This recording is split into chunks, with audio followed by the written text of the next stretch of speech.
Morning everyone, কেমন আছেন সবাই?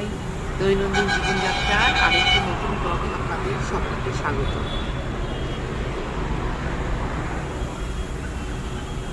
আজ শুক্রবার, এখন বাজে সকাল 6টা।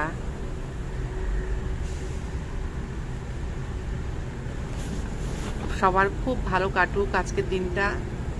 আজকের দিন কেন, প্রত্যেকটি দিনই সবার যেন ভালো কাটে, ভগবানের কাছে প্রার্থনা করি।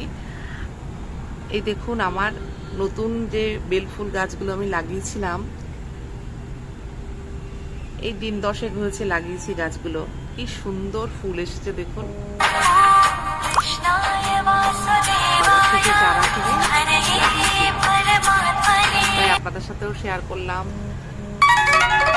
খুব সুন্দর দেখুন, এত ভালো গন্ধ, এত ভালো গন্ধ বেরোচ্ছে, মানে আমার পুরো গোটা ফ্ল্যাটটা গন্ধে একদম ভরে উঠেছে।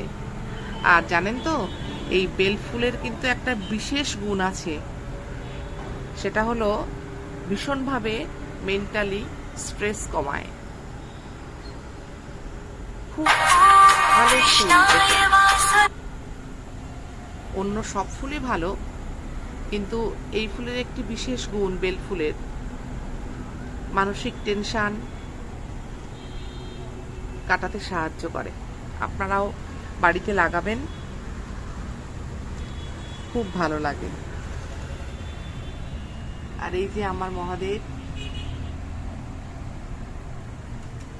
ওই বেল গাছটি, যে বেল গাছটি আগে ছিল, সমস্ত পাতা ঝরে যাওয়ায় আমি একটু কেটেও দিয়েছিলাম। দেখুন, আবার নতুন পাতা বেরিয়েছে।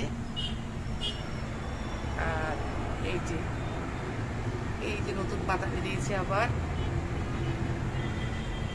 আর এধারে আর একটা গাছ বেরিয়েছিল, ওই একটা গাছ দিয়েই সকাল সকাল সবাই ঠাকুর দর্শন করুন, সবার দিনটা ভালো কাটবে।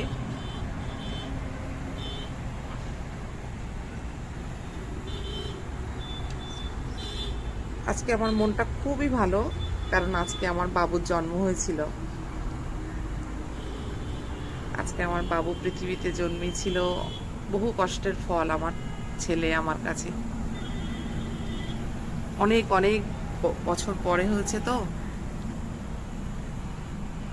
আর ছোটবেলাতে প্রচন্ড ভুগেছে, খুব ভুগেছে।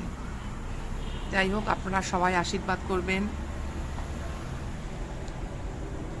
যেন ও ভালো থাকে, সুস্থ থাকে, ও যেন নিজের লক্ষ্যে পৌঁছায়। আপনাদের আশীর্বাদ খুব প্রয়োজন আমাদের সকলের জন্যই। আপনারা আমাদের পাশে থাকবেন, ভালো থাকবেন, খুব ভালো থাকবেন সবাই।